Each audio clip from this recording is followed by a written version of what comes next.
right, let's continue. David John Walter Petition of Right, and this is gonna be page 31 and 40. So basically, you can see this seal under the Australian Citizenship Act 1948. If you look it up, this act, you are an alien. Australian citizenship represents formal membership of the community of the Commonwealth of Australia. And Australian citizenship is a common bond involving reciprocal rights and obligations, uniting an Australian while respecting their diversity. Persons granted Australian citizenship enjoy these rights and undertake to accept this obligation by pledging loyalty to Australia and its people, and by sharing their demographic belief, and by respecting the rights and liberties, and by upholding and obeying the laws of Australia. The laws. Which laws? Okay, so this is the private seal. I'm just letting you know. All right. So, Commonwealth Electoral Act 1918. You can see again, this is the private seal. So, this act and so the several parts and sections this act shall commence at such a date as respectively fixed by proclamation. I don't know if it's got the proclamation. I've never seen that. Anyway, so this is under the private seal. So they're using the 1918 Electoral Act, which is not the right one anyway. Let's move forward. I cannot cast any vote to be lawfully counted under the seal of the Commonwealth Electoral Act 1918, held by the Chief Executive Officer, the Australian Government, the Prime Minister of Australia. I hold no contract under the seal with the Prime Minister of Australia. So you can see this is the private seal.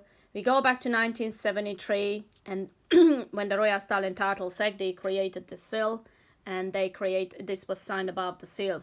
So this act, this belongs to the private corporation and not for we the people. And there is Survey Hill, High Court of Australia.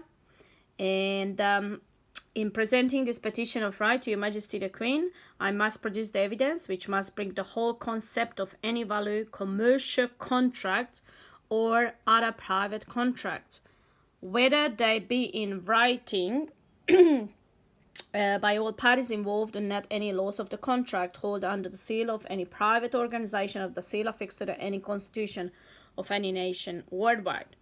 Now, so there is the Companies Act 1948, okay, Her Majesty the Queen to the Imperial Seal of the Crown.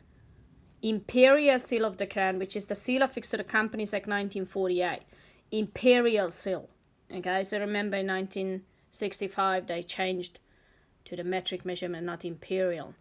Which is you are by the current holder, which prevents any takeover of the assets and the real and personal property and money of any person are living and going about their daily lives, and hold to the laws of nature and the nature's God on your land of the Crown across the whole of the Commonwealth of Nation, and that also includes Your Majesty real and personal property and money held in pound sterling.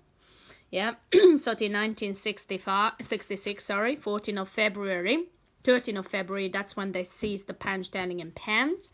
13 of February 1966, and they introduced in 14 of February 1966 the Australian decimal currency.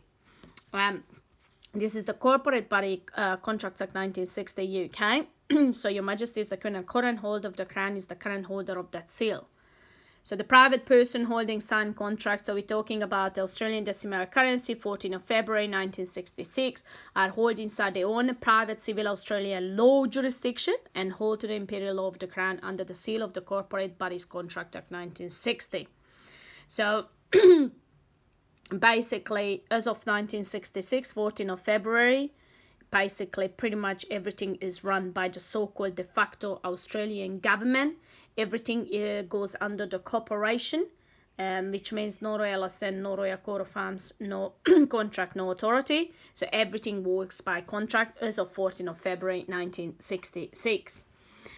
Let's move forward. The Council of Australian Government, COAG, the bilateral agreement signed by elected representative members of the political parties, commercial contracts for the Commonwealth, the 6 sovereign states, the Australian Capital Territory, Northern Territory Local Government Councils of Australia, new sovereign states and territories, Australian citizens as hold to the Agenda 21, Australia Act 1986, signed and sealed and dated in the private Parliament House of Australia in Canberra 1992. What's interesting, in 1992, the reprinted Act, Queensland reprinted Act came out. All the acts and legislation are for the education purposes and not for commercial gain, which will be in this petition of right later on when we're going to talk about Peter Beattie. I think it's page 80 or something like that, or 97. Okay, so again, you can see this is the private seal. So wherever you see this seal, this is a private seal. This is a private political party seal. I can say it in another way, but yeah, I'm going to keep it for myself. There is a bad one. There some people call this seal, I better not to say it, but in a nasty way, okay? With all respect, so let's just leave it like that. Then again, National Environmental Protection Council Act 1994, okay? And there is the resource assessment decision. So again, it goes under the private seal. Here you go, Queensland. This is a Queensland private seal again, okay? So this is the Australian government, de facto Australian government. That's the private seal for the de facto Australian government, and this is the Queensland de facto Queensland Treasury Corporation private seal. Okay. Then it comes to the Act Interpretation Act 1954. Again with the wrong seal. So this is the private seal. Okay, you can do some, the current Chief Executive Officer of the Queensland Treasury Corporation, the Premier Anastasia Palaszczuk, is the current holder of the public seal of the Queensland Treasury, which is affixed to the Act Interpretation 1954, and Section 11 speaks for itself. So they should go. Then the Constitution Act 1867 in Queensland is basically it's under the common law of England. And if you look it up, the Constitution Act 1867, which is the Queensland one, the original one, okay, the payment there is pound sterling and pounds, and it's not Australian decimal currency. Now, so there's another one that referred to the Act's interpretation 1954, Private Acts of Queensland Treasury Corporation, 1988. There's a lot of things happening in 1986 and 1988. There is a Constitutional Commission report about 1988. About this whole fraud and deception and corruption exposed there. So it's a 4 documents. Unfortunately, it's only 2 is uploaded in the Anti-Corruption Academy because another 2 is just too big. Trying to work it out how to do it, but sooner or later. Now, this is the premier member of registered political party are holding signed person-to-person de facto relationship inside the Council of Australian Government in a signed and dated and holding contract under the seal held by the elected Prime Minister of Australia, Scott Morrison, MP, holding COEG Reform Fund 2007 Act. Okay, so this goes back to, again, 2 years ago. This was written 2 years ago, 27th of October 2020. When was it signed? The Petition of Right, but they are done by David John Walter.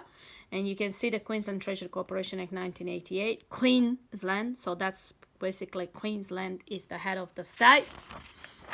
And you can see the Australian Constitution Act 1854. That goes back again to Queensland Treasury Corporation, Anastasia Palaszczuk. Then you can see the ABN, current details for ABN Department of the Premier Cabinet, State Government Entity, the Oil Corporation, High Court case Queensland Rail, 8th of April 2015. Clearly state anyone who's got an ABN. And the other trading corporation, so they are not Department of Government, even they are claiming to be the Department of Government. Okay, so Queensland, basically where everything starts. You can see the Queensland, Australian Constitution Act 1844. It goes back to the Queensland seal. Very interesting. Then Australian Wasteland Act 1855 as well. You can see the international license. Very interesting. License under the Creative Commons Attribution International License. Treason in the highest level. That's all I can say. And yeah, so that's what it's basically is getting exposed in David John Walter Petition of Right. So we are up to page 40. This is basically part 4. I will be back and continue with the rest of the parts because there is 119 pages altogether. Thank you. Bye-bye.